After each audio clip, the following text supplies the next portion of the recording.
siempre desde mi punto de vista es un auténtico placer poder compartir con ustedes este salón virtual y ahí el ámbito a través del cual el presente curso se lleva a cabo. No obstante ello, pues es preciso, es pertinente, es vinculante principalmente tomar en consideración el marco y el ámbito del presente curso. En ese respectivo orden de ideas, vamos a proceder ahora mismo a trabajar la clase correspondiente a la semana número 15, desde ya hacerles saber a los distinguidos y apreciados compañeros que estamos ya realmente agotando nuestro programa. Es poquísimo ya es lo que nos queda en marco a nuestro curso, y es pertinente y es preciso, ¿verdad?, que ustedes de su cuenta pues desde ya tengan su información correspondiente. Recuerden, definitivamente ya estamos por agotar el semestre. Hoy prácticamente tenemos nuestra penúltima clase en marco a nuestro programa, y con ello, distinguidos y apreciados amigos, vamos a trabajar entonces en nuestra semana número 15, que corresponde a la semana, que corresponde a los derechos reales de mero goce. No obviemos que la semana anterior también identificamos derechos reales de mero goce, pero estos eran exclusivamente determinables en cuanto al usufructo. De esa cuenta, espero ya todos hayan podido obtener el documento del usufructo, un documento que les adjunté a la carpeta de Telegram. No obstante a ello, si alguien aún no se encuentra integrado al grupo, yo con mucho gusto les envío el link de enlace, y para el efecto pueden enviarme un correo electrónico a la siguiente dirección: fg035@urural.edu.gt, y hacerles de conocimiento a los compañeros que se encuentran también integrados ya en la plataforma que efectivamente obra ya la clase número 15. Ya tienen ustedes un boceto de lo que refiere el derecho de uso, habitación y servidumbre, para que ustedes puedan estudiar también ampliamente y conocer de otra manera la figura de institución jurídica, y particularmente las presentaciones informativas que corresponden a este curso. En ese respectivo orden de ideas, entonces, bienvenidos sean todos, ¿verdad? Nuevamente los que se están conectando ahora mismo, sean todos y cada uno de ustedes bienvenidos a este salón virtual, y pues desde ya vamos a proceder a trabajar con nuestra semana número 15. Nuestro objetivo en clase entonces es que el estudiante de la Universidad Rural de Guatemala en su formación profesional tenga conocimiento de los derechos reales de goce, que son distintos al derecho de propiedad, y las formas en que la misma puede darse. En ese respectivo orden de ideas, entonces vamos a identificar y vamos a dirigirnos también a nuestro respectivo Código Civil, distinguidos y apreciados compañeros.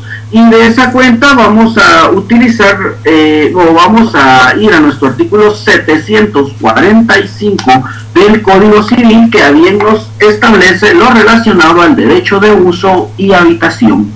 En ese sentido, el derecho real de uso es el derecho temporal que se le otorga a una persona o que de esta se le faculta de usar un bien ajeno sin alterar su forma o su sustancia, para satisfacer las necesidades del usuario y aprovecharse de los frutos a favor de su familia, siendo un derecho gratuito u oneroso y que no se puede enajenar o gravar. Y muchísima atención a este ámbito de que el mismo ni se puede enajenar ni se puede grabar, y particularmente que es un derecho que también puede ser constituido con carácter de gratuidad.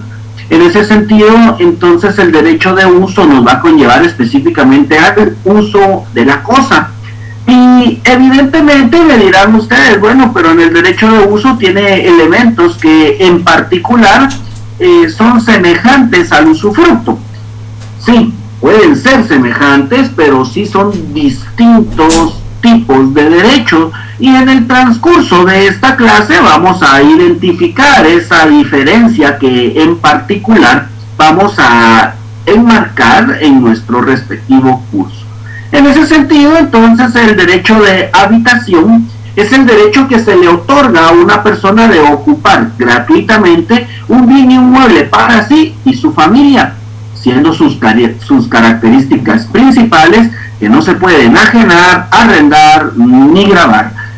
Es por ello entonces que debemos de comprender y establecer en este caso que efectivamente el derecho de habitación tiene a bien establecernos y regularnos este ámbito a través del cual definitivamente se le va a otorgar la ocupación de un bien a una persona. Pero ojo, si bien es cierto, en cuanto a la definición me dirá alguien, entonces si hay una ocupación, ¿puede ser una forma de adquirir la propiedad? No. Recordemos que la ocupación va a recaer sobre bienes muebles particularmente, pero en este caso, cuando se identifica el ámbito de ocupar, no se refiere a una forma de adquirir bienes, sino que acá únicamente de ocupar, de usar, de utilizar, porque ese es el margen propio, tanto del derecho de uso como el de habitación. En este caso, la amplitud es de que también el uso no va a ser solo para la persona, sino que también para su familia, que es la característica genérica de este derecho. Es decir, es como otorgar la oportunidad a una persona de que pueda vivir en un bien inmueble y que particularmente este uso va a tener la característica en especial de que no va a tener costo alguno, por un lado, y por otro lado, que definitivamente ni se puede arrendar, ni se puede gravar, ni tampoco disponer de ninguna manera del derecho.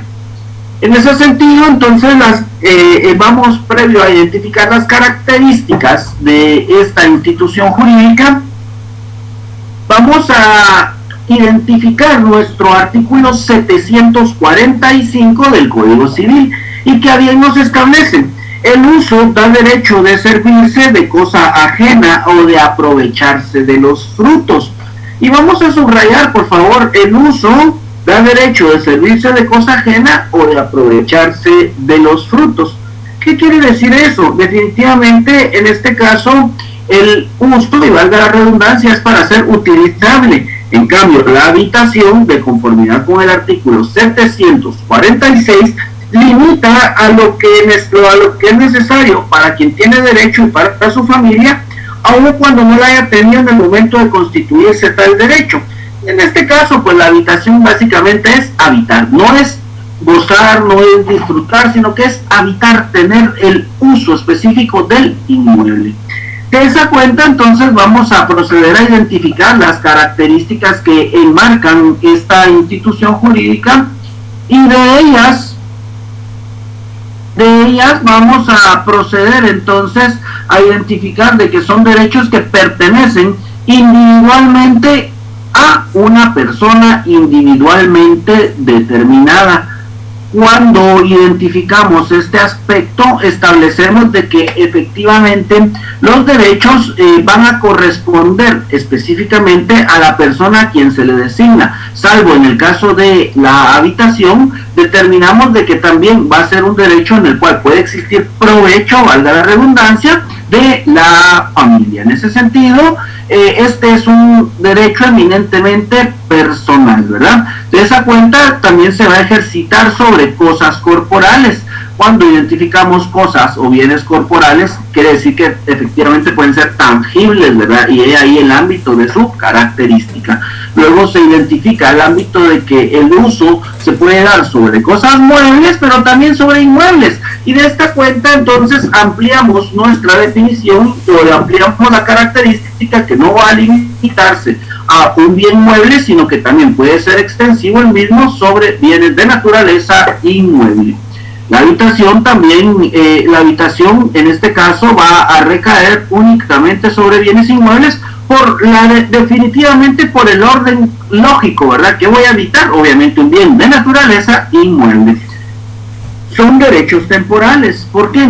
Porque en este caso la temporalidad es necesaria, ¿verdad? Porque a partir de la temporalidad se determina el plazo por el cual se está otorgando tanto el uso como la habitación. ¿Con qué finalidad? Con la finalidad que los mismos sean restituidos, en este caso, en favor de su legítimo propietario. Y es que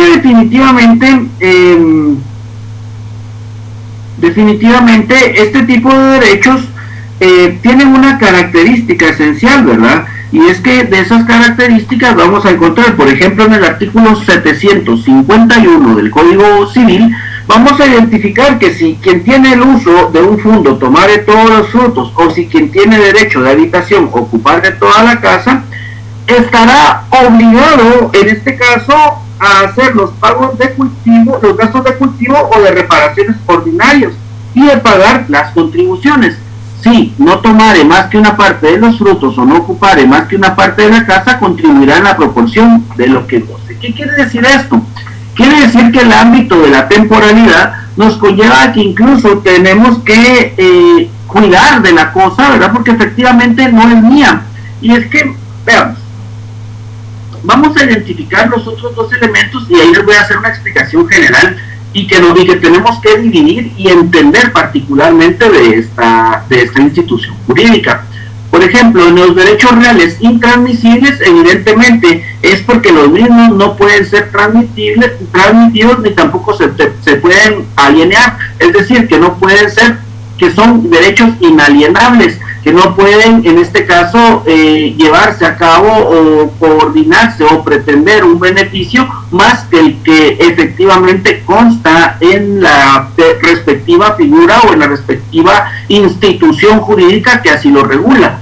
De esa cuenta, el artículo 748 del Código Civil establece el derecho de uso y habitación no se puede enajenar, gravar ni arrendar, y es ahí el ámbito de la inalienabilidad, de que no puedo yo enajenar, ni grabar, ni arrendar. Y acá empezamos a establecer un marco que definitivamente es un derecho eminentemente personalísimo, un uso, un gozo eminentemente personalísimo. Y aquí, cuando identificamos estas características, lo siguiente, por ejemplo, cuando yo establezco el derecho del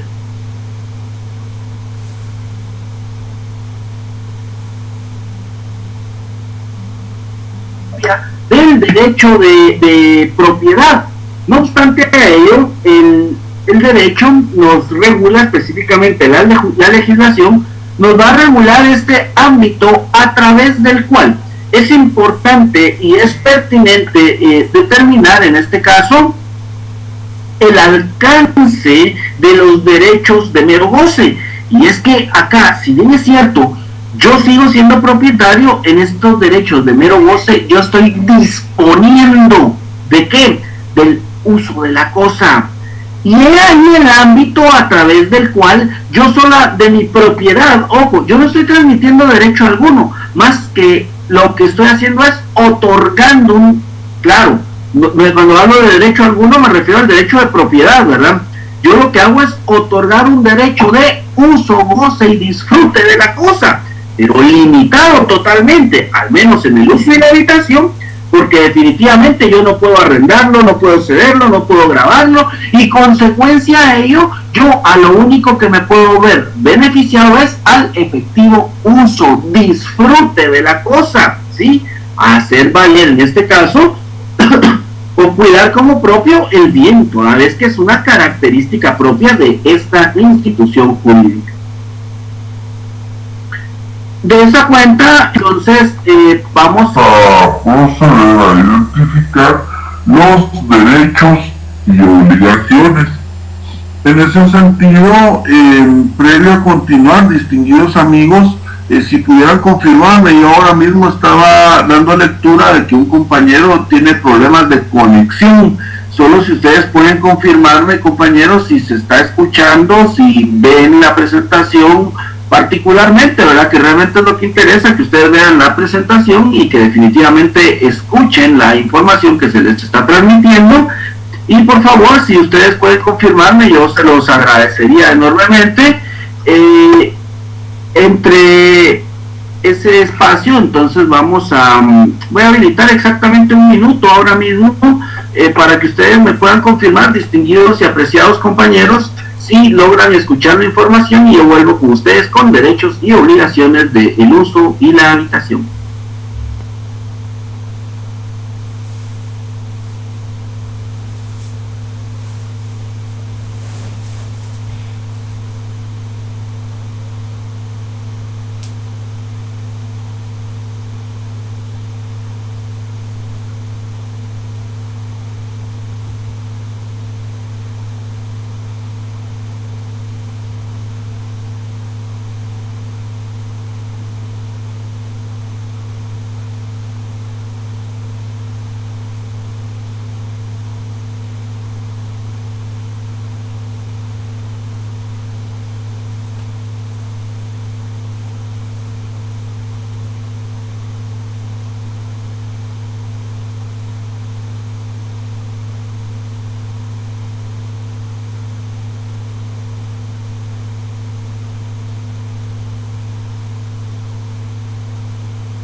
Continuando entonces, en marco a nuestro curso, yo les agradezco a todos, distinguidos y apreciados compañeros, por su respectiva información. Gracias a todos y cada uno de ustedes por estar pendientes. Gracias a todos los compañeros que también nos han estado informando que efectivamente estamos bien. Especialmente también un saludo muy importante y especial a los compañeros que también allá en el interior de la República nos están acompañando, ¿verdad? Todos, mucho gusto, es un placer para mí estar con ustedes y gracias a todos en forma muy personalizada, se los hago saber. De esa cuenta, entonces, vamos a continuar con nuestros derechos y obligaciones. Y en este caso, los derechos y obligaciones de esta institución jurídica derivan de lo siguiente. El usuario o habitacionista, para gozar del derecho, deberá realizar un inventario de los bienes. De la misma manera, el usuario o habitacionista deberá prestar garantía de uso. Y vamos a identificar este aspecto que considero importante. Y es que también el artículo 749 lo patentiza. Obviamente el Código Civil, ¿verdad, amigos? Perdonen. De esa cuenta, el artículo 749 patentiza este ámbito del inventario y, en este caso, la garantía de uso. ¿Esto por qué se lleva a cabo o por qué es necesario? Evidentemente es necesario porque definitivamente en cuanto al inventario, de conformidad con la ley, podemos identificar lo siguiente. Para gozar de los derechos de uso y habitación, debe presentarse previamente garantía y hacerse formal inventario y descripción del estado de los inmuebles con citación del propietario. En cuanto a la garantía, rigen las mismas prescripciones que para el usufructo. Miren, es importante determinar el por qué tanto el inventario como la garantía son necesarios. ¿Por qué creen ustedes en términos generales que se lleva a cabo una garantía? Y definitivamente vamos a contestarlo ahora mismo. Primero, pues la garantía es para, valga la redundancia, garantizar que el inmueble se va a entregar en las perfectas condiciones. Y eso es un ámbito a través del cual debemos de comprender y establecer, porque yo lo que estoy haciendo es un derecho de uso.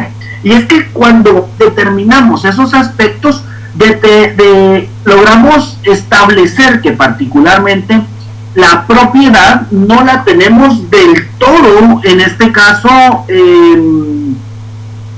¿cómo decirles? Perdón, en el derecho de propiedad tenemos del todo esa forma de disponer, de usar, y si yo quiero arruinarlo, quiero descomponerlo, quiero hacer lo que yo quiera sobre el bien, no hay ningún problema porque yo soy propietario. Pero cuando solo tengo el derecho de uso o goce, o un derecho real de mero goce, solo debo de limitarme a utilizarlo y restituirlo, y ahí el ámbito de la garantía. ¿Y por qué el inventario, Lick? Porque evidentemente en el inventario yo voy a describir los bienes, cómo se encuentran, qué tienen, si la pintura estaba bien, qué color de pintura había, el daño que existía, y esto es esencial. Esto es importante porque al momento de realizar la respectiva devolución, evidentemente yo debo de tener un respaldo de esa característica y de esa condición. En ese sentido, también como derechos y obligaciones, también identificamos que son derechos inalienables, puesto que tampoco pueden ser grabados ni arrendados, tal cual lo hemos identificado anteriormente. Y es que en cuanto al usufructo, que también es un derecho real de mero goce, recordemos que de conformidad con el artículo 716 del Código Civil, es posible que el usufructo, o cuando yo gozo de un derecho de usufructo, sí pueda arrendar el mismo. De esa cuenta, o estableciendo ese parámetro, entonces limitemos, ¿verdad? Y aquí estamos empezando a identificar esa diferencia sustancial que puede existir en marco específicamente del derecho de, en marco del derecho de uso, habitación y el derecho de usufructo. De esta cuenta también el usuario o habitacionista está obligado a hacer los gastos de cultivo o de reparaciones ordinarias y a pagar las contribuciones. Esto es en marco a lo que para el efecto establecíamos en el artículo 751 del respectivo Código Civil. Entonces los derechos y obligaciones los encontramos regulados en el artículo 748, 749, 751 del respectivo Código Civil. En ese orden de ideas, distinguidos y apreciados compañeros, entonces ahora sí, vamos a proceder a realizar una diferenciación del derecho de usufructo con el derecho de uso y habitación. Y es que básicamente vamos a encontrar dos aspectos. El primero de ellos es que vamos a determinar que en el derecho de usufructo y el derecho de uso y habitación, su particular diferencia va a radicar en que el usufructo es un derecho de goce de carácter ilimitado, mientras que el uso y la habitación son de carácter restringido, ya que el usuario y habitacionista solo pueden disponer de ciertos frutos y hasta el límite necesario para el uso y habitacionista.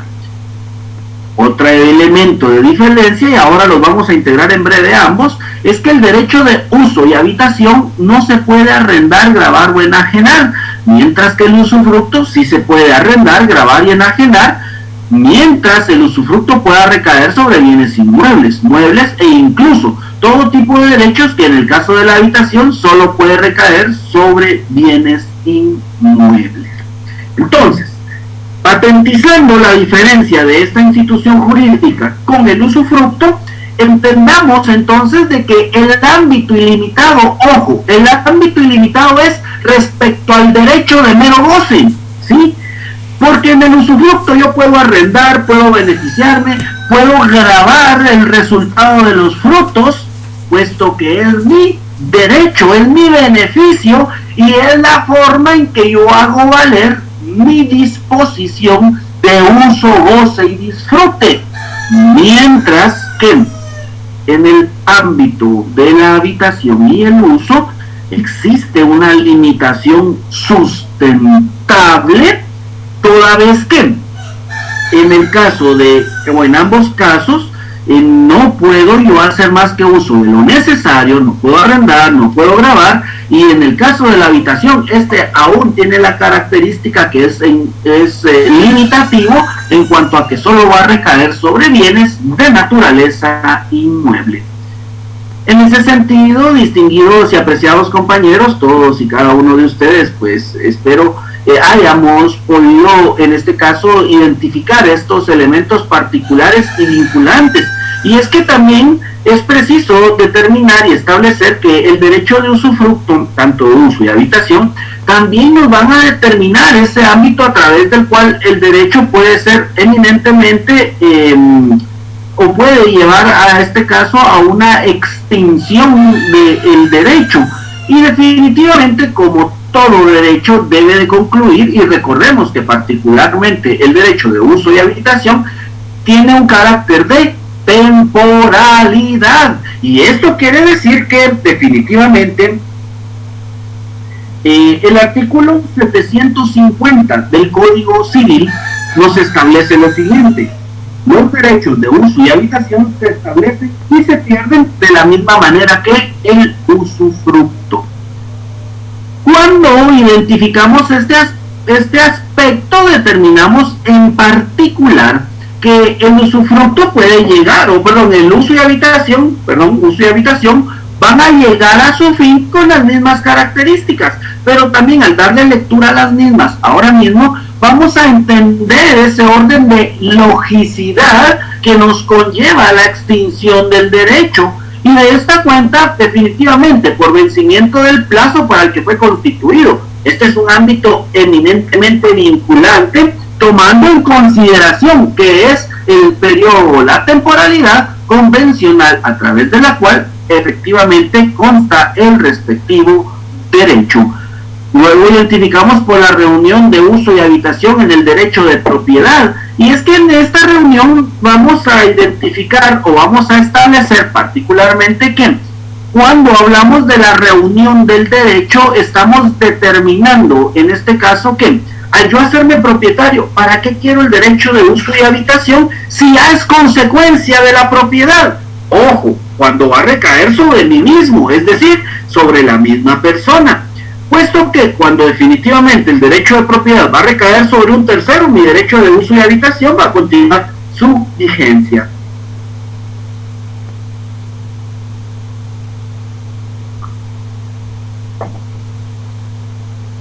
Continuando, entonces identificamos que también por muerte del usuario o habitacionista.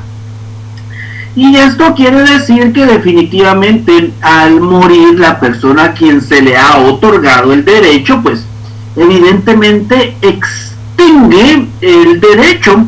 Y es que la muerte particularmente nos establece, creo que en otras oportunidades les he identificado estas características, y es que la muerte definitivamente nos conlleva a una forma de adquirir o de obtener derechos de carácter positivo o adquisitivo y negativo o extintivo.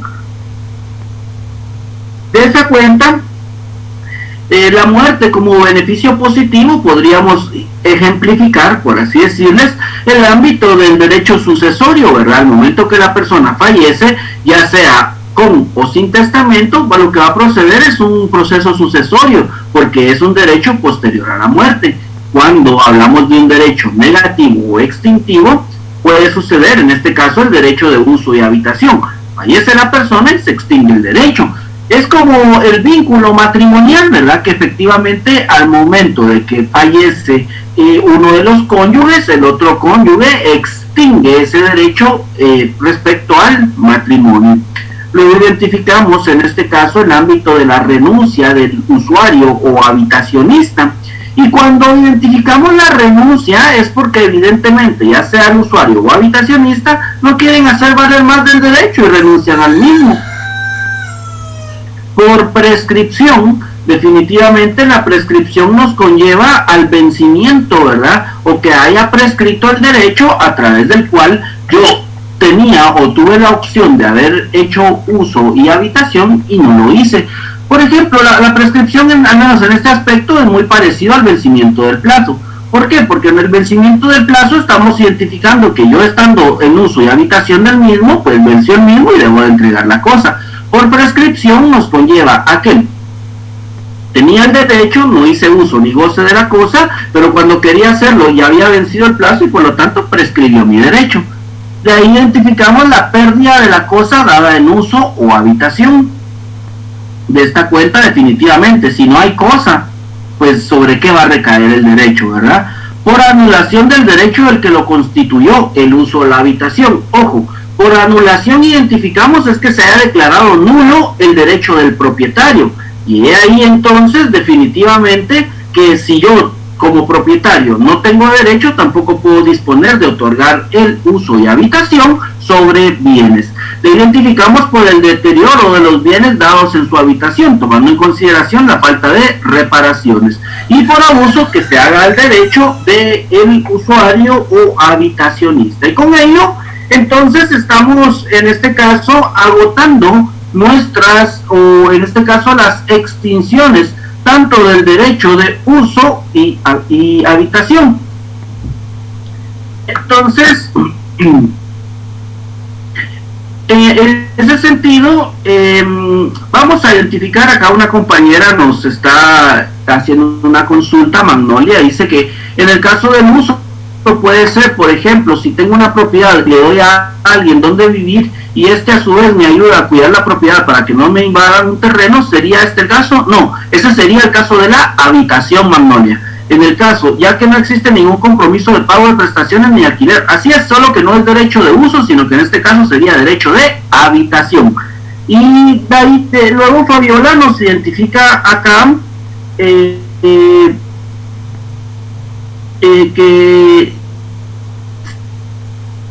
si se constituye por acto de una voluntad, también será igual con el uso y la habitación, por supuesto, en los mismos términos, ¿verdad? Puede constituirse en contrato o por acto de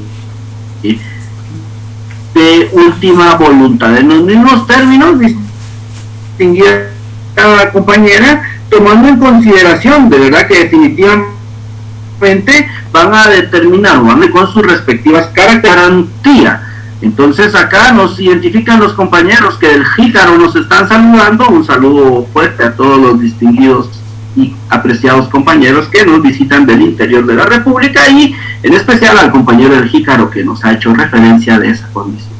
En ese sentido, vamos a proceder ahora mismo a trabajar lo relacionado a la servidumbre. Y la servidumbre es un derecho real perteneciente al dueño de un fondo. Un fondo es un terreno, un bien, un derecho, ¿verdad?, sobre un inmueble. En este caso es un derecho real perteneciente al fondo o al dueño de un fondo sobre otro fondo ajeno, por el que puede exigir del dueño de este que sufra la utilización de su fondo de algún modo o se abstenga de ejercer ciertas facultades inherentes a la propiedad. En este caso, la servidumbre, voy a hablarles ahorita en breves segundos de la servidumbre en un aspecto particular, solo identifiquemos la naturaleza. Y la naturaleza jurídica de la servidumbre es que es un derecho real de goce que consiste en un gravamen, y pongámosle mucha atención a ese aspecto del gravamen, muchísima atención, ya les voy a explicar esa condición. Y es un gravamen real que se le impone a favor del dueño de un predio llamado dominante, a cargo de otro fondo de distinto dueño, el cual se conoce como predio sirviente para utilidad del primero. En ese respectivo orden de ideas, entonces, vamos a identificar, ¿verdad?, lo relacionado a la servidumbre. No obstante a ello, distinguidos amigos, les voy a solicitar que me permitan 2 minutitos. Yo en 2 minutos estoy de vuelta con ustedes. Voy por un vaso de agua y estoy con ustedes en breve.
Continuando el marco a nuestro curso, entonces vamos a identificar o vamos a establecer lo relacionado a la servidumbre en cuanto a lo siguiente. Porque él les decía o les hacía referencia el ámbito a través del cual definitivamente se abstiene, o la persona o el propietario se debe de abstener de ejercer ciertas facultades inherentes a la propiedad. Miren pues, el derecho de servidumbre, valga la redundancia, es un servicio que se otorga, es servir a alguien de mi propiedad, y de esa cuenta, de conformidad con la ley, puede llegar a ser incluso también una limitación de derecho. ¿Cómo así? Por ejemplo, cuando yo tengo el derecho de propiedad, ¿sí?, gozo de toda garantía específicamente en marco al derecho de propiedad, es decir, que la propiedad se me protege, que la propiedad particularmente puede ser en este caso vinculante específicamente a protección, vinculante al ámbito de disposición, vinculante al ámbito de querer hacer lo que yo quiera con mi bien.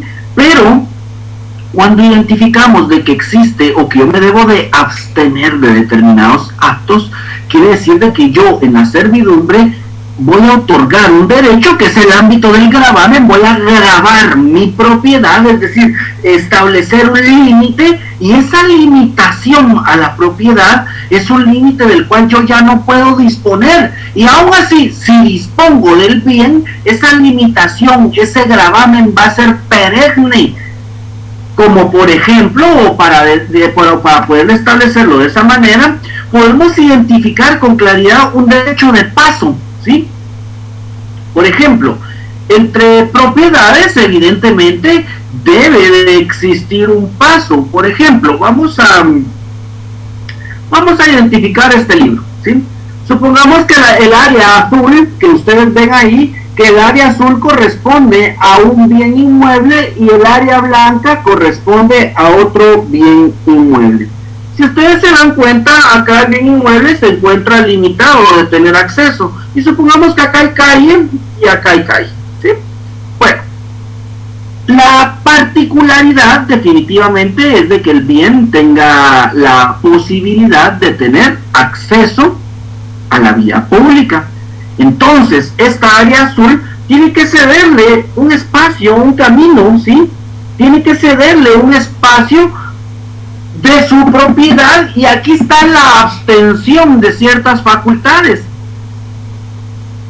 Aquí en este caso, pues definitivamente la propiedad establecida en el marco blanco definitivamente tiene derecho de poder, en este caso, otorgar el paso, y es ahí el ámbito de la servidumbre, porque es un gravamen, porque va a constar la anotación de que de esta partecita está ya un derecho eminentemente exclusivo y determinado, a través del cual se ha depositado el ámbito en particular del respectivo derecho, en este caso de propiedad. En este sentido, la servidumbre nos va a conllevar a una serie de características que una a una van a ser vinculantes en marco a entender qué es o en qué consiste en este caso la servidumbre. De esta cuenta es un derecho de disfrute sobre parte, como característica identificamos que es un derecho de disfrute sobre parte de cosa ajena y excepcionalmente de cosas propias. ¿Qué quiere decir esto?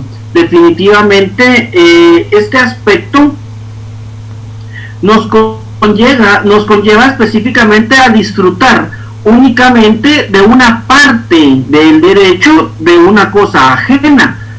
Pero ojo, en este caso del disfrute es precisamente por el paso, ¿verdad? Hay distintas clases de servidumbres, ya las vamos a identificar de conformidad con la legislación. En esa cuenta identificamos que la servidumbre también va a obedecer a la satisfacción de determinadas necesidades del predio dominante. Cuando identificamos, cuando determinamos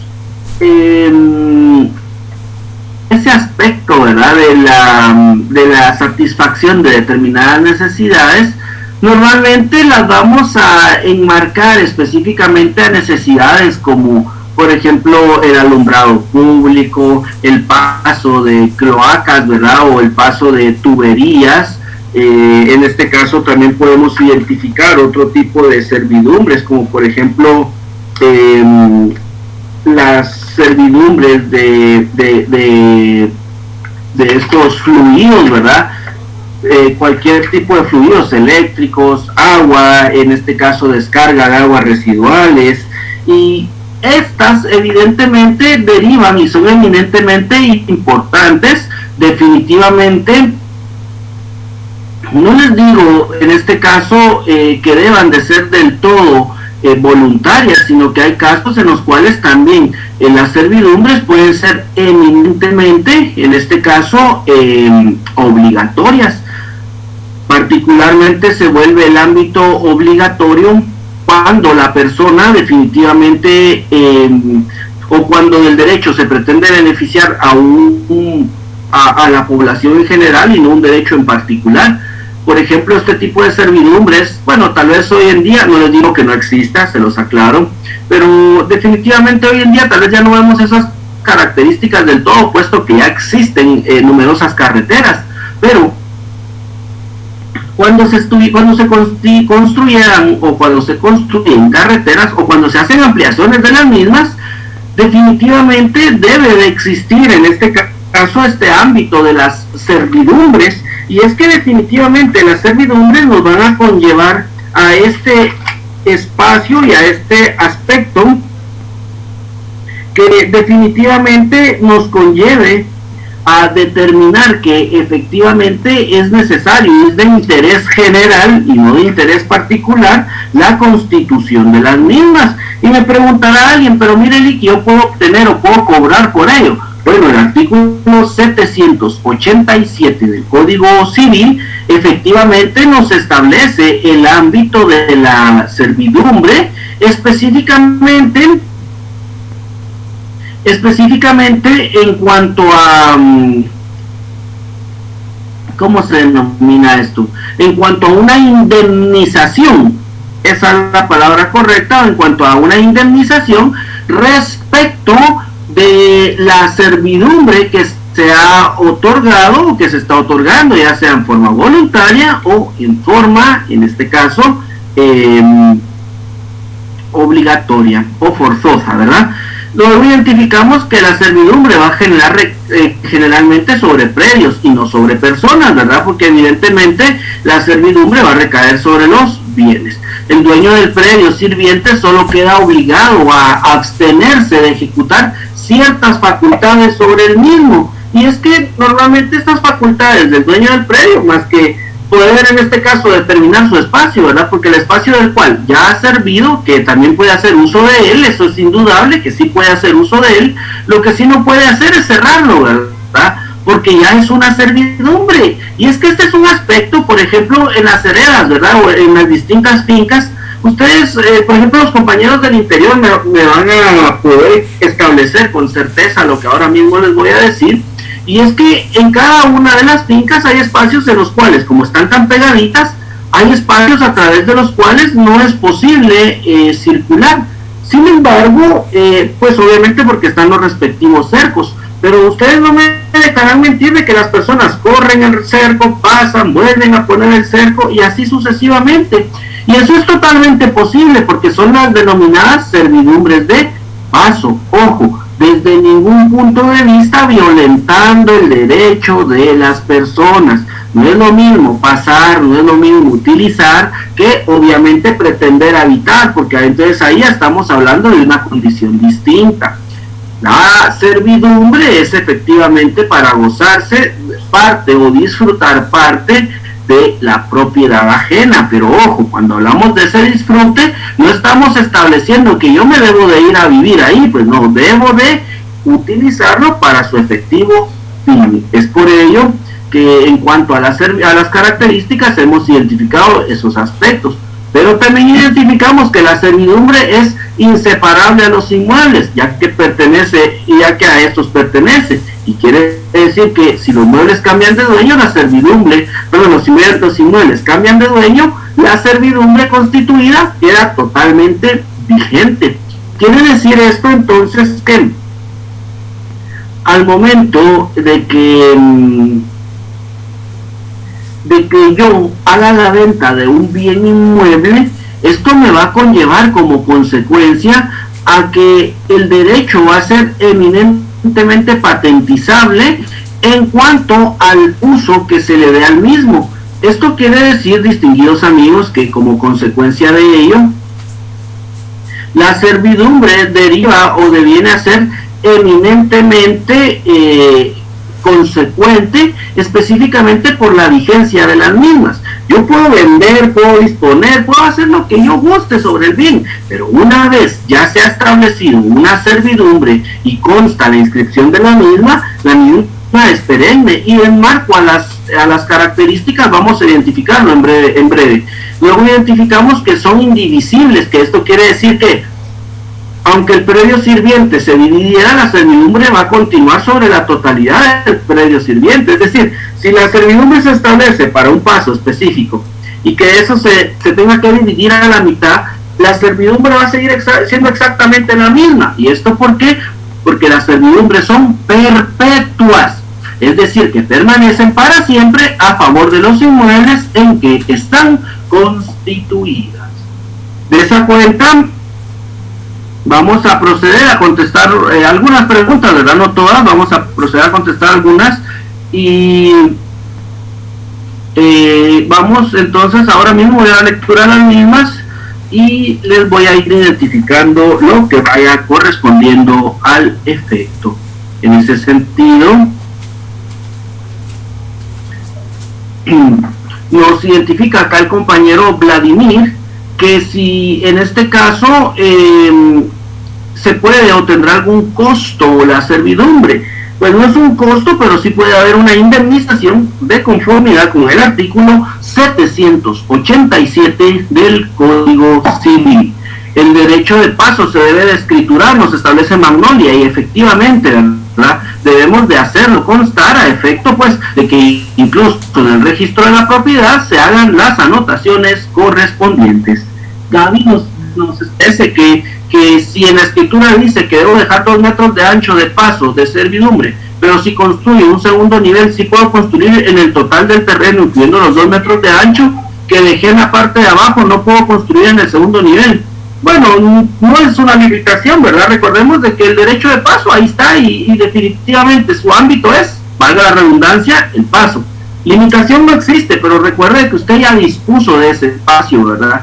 Es decir, no se lo estoy garantizando, pero en algún momento puede de una u otra manera ser en este caso establecido el ámbito de que no es un espacio a disposición, sino que es un derecho que usted puede tener una limitación.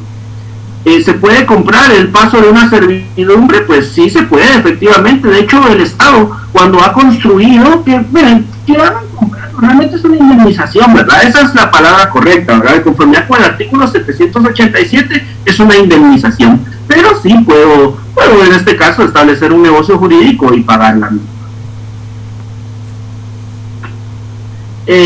Diana nos identifica que antes había un pasto de servidumbre que iba las aguas pluviales, pero como ahora sí hay una carretera, siempre se tiene derecho del paso por el de las tuberías. Por supuesto, de hecho continúa, no es antes, Diana. Definitivamente el ámbito de las servidumbres, en este caso lo regula, incluso el artículo 760 definitivamente lo establece, y de podemos encontrar que dice que puede imponerse una servidumbre forzosa de acueducto para la conducción de aguas destinadas a algún servicio de utilidad pública previa indemnización, artículo 760, y definitivamente sí continúa existiendo la misma, compañera.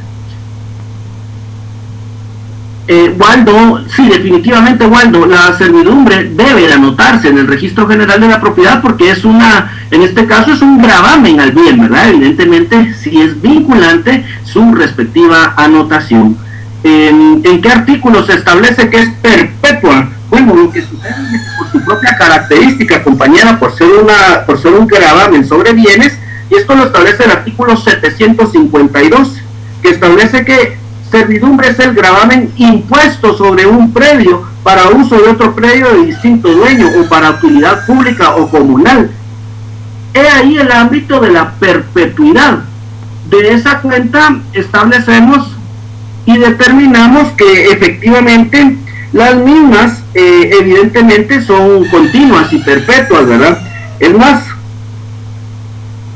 más, de las mismas también el artículo 755 y 756 nos establece estos ámbitos, ¿sí?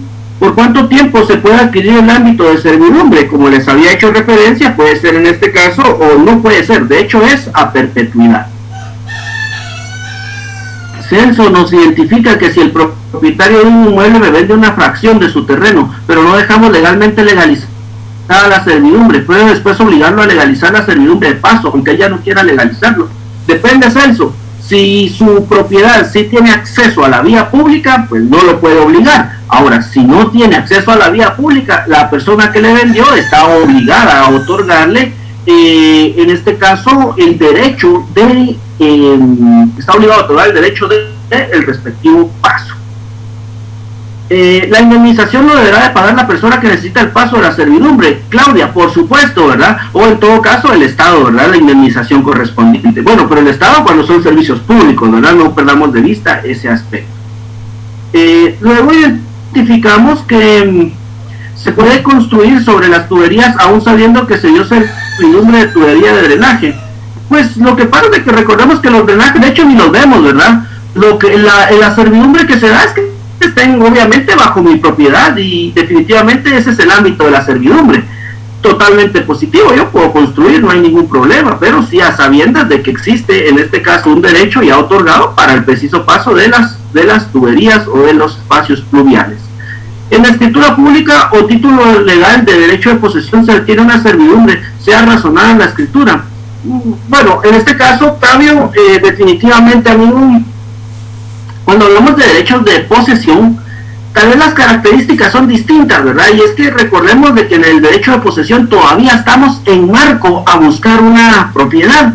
Entonces sí nos encontramos un poco limitados, pero definitivamente usted como buen notario, casi como usted lo va a hacer, evidentemente lo debe de anotar, debe de consignarlo, porque esto es parte de la certeza jurídica que como notario le damos a los negocios jurídicos, vinculante totalmente.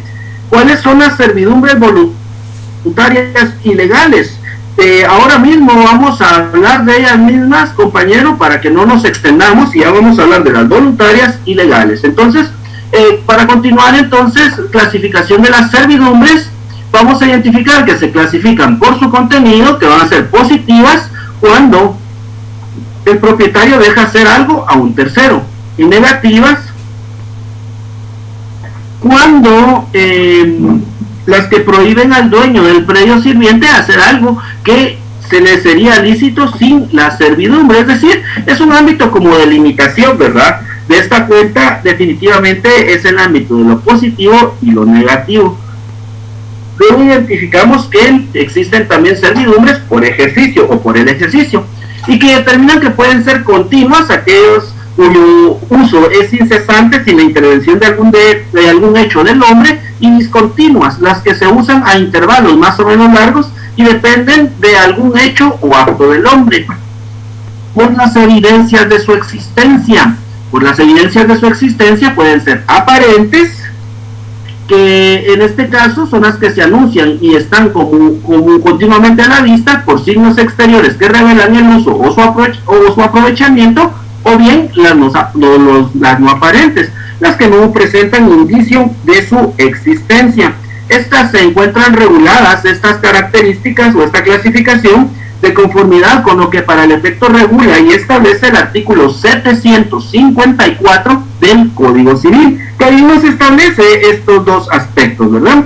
Lo continuo son aquellas cuyo uso puede ser incesante sin intervención de algún hecho del hombre, y discontinuas, como lo habíamos identificado, aquellas cuyo uso necesita algún hecho actual del actuar del hombre. Bueno, de esa cuenta, por su origen, ¿sí? Y aquí vamos a contestarle al compañero su respectiva pregunta, que por su origen pueden ser legales o forzosas. Y definitivamente, y las legales o forzosas son aquellas impuestas por la ley como consecuencia natural de los predios de servidumbres legales. Por ejemplo, las servidumbres de desagüe, o tomando en cuenta que definitivamente va a existir el interés particular sobre la utilidad pública, estas reguladas y fundamentadas en el artículo 760 del Código Civil. Entonces son legales porque definitivamente se van a imponer y están establecidas previamente en la legislación. En este caso vamos a identificar los elementos a través de los cuales pueden ser legales o forzosas, y el artículo 760 del Código Civil nos identifica se pueden imponerse también servidumbres forzosas de acuerdo para el objeto de interés privado, previa indemnización en los siguientes casos. Número 1, el establecimiento o aumento de riesgos. 2, establecimiento de baños y fábricas. 3, desecación de lagunas y terrenos pantanosos. 4, evasión o salida de aguas procedentes de alumbramientos artificiales y salida de aguas de escorrederas y drenajes. En los 3 primeros casos establece la legislación, puede imponerse la servidumbre, no solo con la conducción de las aguas necesarias, sino también para la evasión de las sobrantes.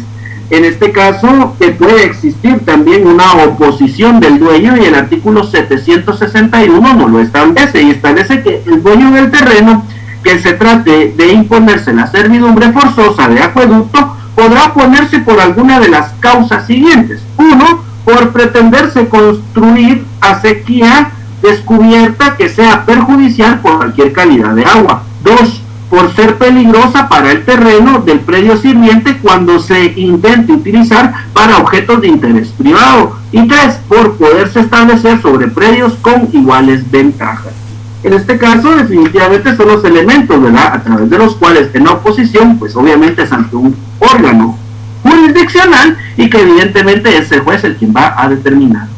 Las servidumbres voluntarias por su cuenta, estas sí definitivamente son aquellas que, valga la redundancia, va a existir en este caso ese ámbito voluntario, y que las partes lo quieren constituir porque lo ven necesario, ¿verdad? Porque definitivamente se ve o se considera como vinculante, y que también la legislación la reconoce como tal. En el caso de lo que establece para el efecto el artículo 799 del Código Civil, que bien nos establece que el ejercicio y extensión de las servidumbres establecidas por la voluntad del propietario se regulan por los respectivos títulos, y en su efecto por las disposiciones del capítulo correspondiente. Modos de constitución del usufructo. Estaba viendo que hay una serie de preguntas, vamos a contestar algunas de ellas, previo a hablar de la forma de la constitución, y con ello casi ir concluyendo con nuestra clase. Y aquí nos establece cuáles son las medidas mínimas de paso.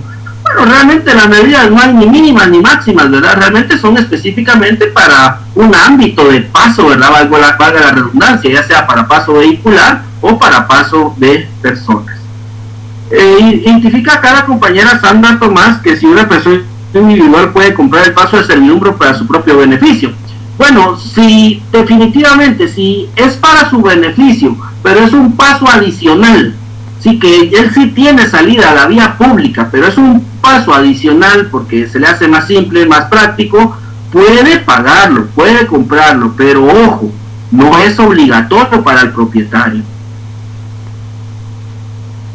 La indemnización puede ser por objetos o solo dinero o efectivo. Bueno, recordemos que indemnizar es reparar un daño, ¿verdad? Y si yo acepto una cosa o una entrega de un bien en pago indemnizatorio, es totalmente posible.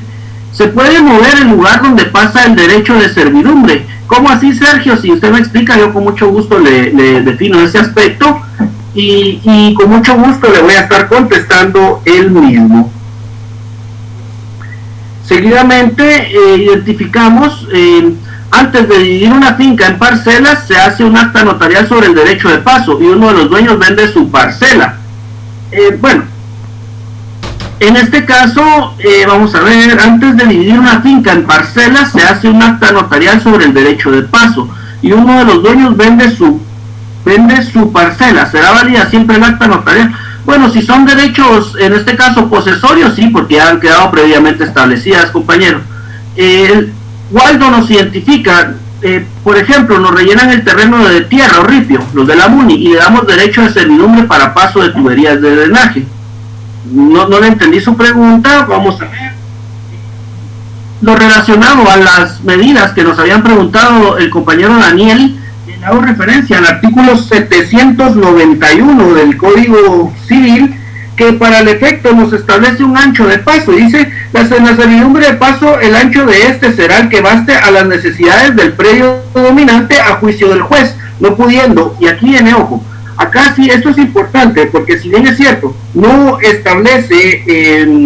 establece cuáles deba de ser, sí nos determina cuáles son los mínimos y máximos. Artículo 791 establece que no puede exceder, en este caso, el paso de 6 metros ni bajar de 2, salvo también pacto convenio entre las partes. Esto es importante porque las partes también pueden convenir y esto ya es una situación que sale en este caso del dominio de las partes.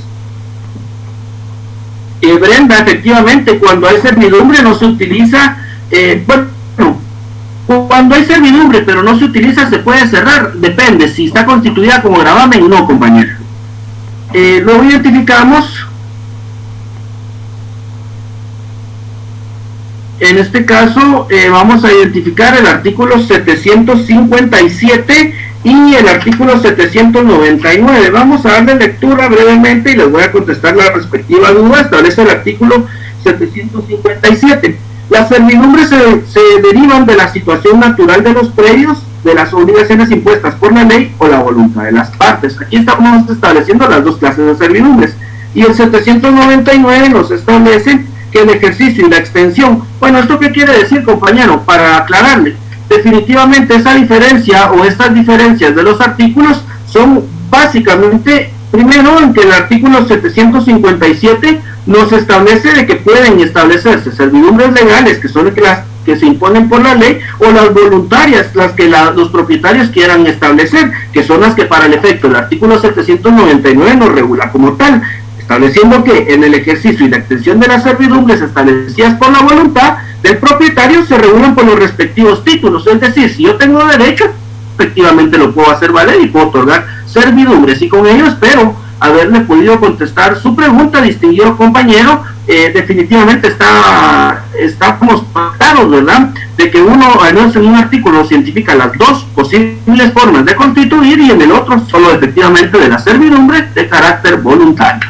¿Cómo se constituye? A través de una escritura pública, ya lo hemos cientificado, y debe de inscribirse en el registro general de la propiedad, tanto del predio dominante como en el del predio sirviente. Ojo, cuando hablamos de esta inscripción es cuando va a afectar distintos predios, pero si es una servidumbre de paso, por ejemplo, cuando es una construcción de una carretera y es para uso común, obviamente solo va a quedar anotado en la propiedad que ha sido limitada a través de la servidumbre. Extinción, acá identificamos definitivamente la forma en que se extinguen y efectivamente acá venimos y lo establece el artículo 817. Perdón, compañera, aquí creo que yo había cometido un error al contestarle. Vamos a ver, Brenda, el artículo 817 nos establece que las servidumbres voluntarias, y ojo con esto, miren pues, ojo con esto, las servidumbre voluntarias se extinguen por el no uso, las forzosas no, ¿sí? Las voluntarias se extinguen por el no uso, y aquí vienen las condiciones. Cuando la servidumbre fuere continua y aparente, pero el no uso, y aquí está el plazo, de 3 años contados desde el día en que dejó de existir el signo aparente de la servidumbre, cuando fuere discontinua o no aparente, por el no uso de 5 años contados desde la fecha en que se dejó de usar, por haber ejecutado el dueño del fondo sirviente un acto contrario a la servidumbre o por haber prohibido que se usara de ella. Si no hubo acto contrario o prohibición, aunque no haya usado la servidumbre, o si hubo tales actos pero continúa el uso, no corre el tiempo de prescripción. 2. Cuando los predios llegaren sin culpa del dueño del sirviente a tal estado que no puedan usarse. Aquí vamos a otro aspecto. Por el no, uno es por falta de uso. Uno, porque definitivamente se deja de utilizar por 3 años o 5 años, y lo otro cuando sin culpa, en este caso ya no se puede utilizar, es decir, porque ya no es posible el paso. 2, por la remisión gratuita o onerosa hecha por el dueño del predio. ¿Qué quiere decir la remisión? Definitivamente por habérsele entregado. Cuando constituía en virtud de un derecho revocable, ¿sí?, se vence el plazo que cumple la condición o sobrevive la circunstancia que debe poner término de aquel. De esta cuenta, entonces, definitivamente, ¿verdad?, estamos con ello estableciendo que efectivamente las formas de extinción del usufructo, de la servidumbre, nos van a conllevar a estos elementos que en particular nos determinan este ámbito de su extinción y conclusión de las mismas. Celso dice: existe una medida específica en las servidumbres de paso, por ejemplo el ancho de la servidumbre. Sí, compañero, ya lo habíamos identificado, de conformidad con el artículo 791 del Código Civil. No obstante, y como se los he patentizado, pues también es una voluntad de las partes, ¿verdad? Porque al final de cuentas son las partes las que pueden establecer más de lo que establece la ley, y no hay ningún problema en ese aspecto. Walter, como de las últimas preguntas, establece que tiene un terreno que no tenía camino, pero el dueño nos cedió el camino o calle hace 20 años, ahora él vendió y el nuevo dueño quiere cerrar el paso. ¿Qué se puede hacer? Lo malo que el dueño anterior solo fue de palabra. Pues definitivamente, si es aquí en este caso es un uso de hecho, y definitivamente se le puede demandar la constitución del mismo, obviamente volviéndolo en este caso como una servidumbre legal de paso, y en este caso en beneficio de la sociedad. Y con ello, pues, distinguidos y apreciados compañeros, estamos dando por agotada una clase más en marco a nuestro respectivo curso de Derecho Civil 2. Por cierto, hacerles referencia que es nuestra penúltima clase, y a todos agradecerles por su presencia a estos cursos virtuales. Desde ya muy agradecido con ustedes de encontrarme presente en este salón virtual, y a partir de ahí pues ya estamos pensando, ¿verdad?, que efectivamente estamos concluyendo nuestro curso y obviamente sus respectivas evaluaciones. Voy a contestar esta última pregunta de Fabiola. Dice que a quién le corresponde el procedimiento de inscribir en el registro de la propiedad, a la persona que dará servidumbre o a la persona que beneficiará. Bueno, a quién corresponde la ley no establece, pero obviamente va a establecerse o va a determinarse como obligado en el propietario del bien, en el que otorga la servidumbre. Quien la pague es indistinto, porque al final de cuentas lo que interesa es el pago correspondiente. Y con ello, entonces, distinguidos amigos, para hacerles referencia, no quiero darles informaciones equivocadas respecto a evaluaciones, porque sinceramente las fechas no las tengo, pero lo que sí estoy seguro es de que hoy estamos trabajando la semana número 15. Prácticamente hoy es nuestra penúltima semana de clases. Consecuencia de ello, la siguiente semana les imparto la semana número 16, y con esto yo concluyo programa con ustedes, y desde ya agradecerles a todos y cada uno de ustedes su respectiva presencia a este salón virtual.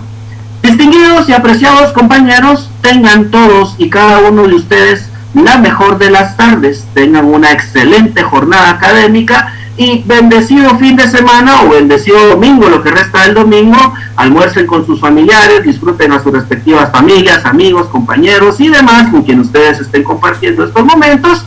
Y recordemos que pues hoy es un día muy particular, tomando en consideración que nos ha tocado que estar pues definitivamente limitados a poder estar en las calles. No obstante a ello, pues para mí siempre es un auténtico honor poder estar compartiendo con ustedes este salón virtual. Y desde ya, distinguidos y apreciados amigos, Un fuerte saludo, un fuerte abrazo a todos los compañeros que se encuentran en el interior de la República, en la capital, en las distintas sedes de la ciudad capital. Un fuerte abrazo a todos, éxitos mis distinguidos y apreciados compañeros. En nombre de la Universidad Rural de Guatemala, muchas gracias y recordemos, Universidad Rural somos todos. Hasta la próxima.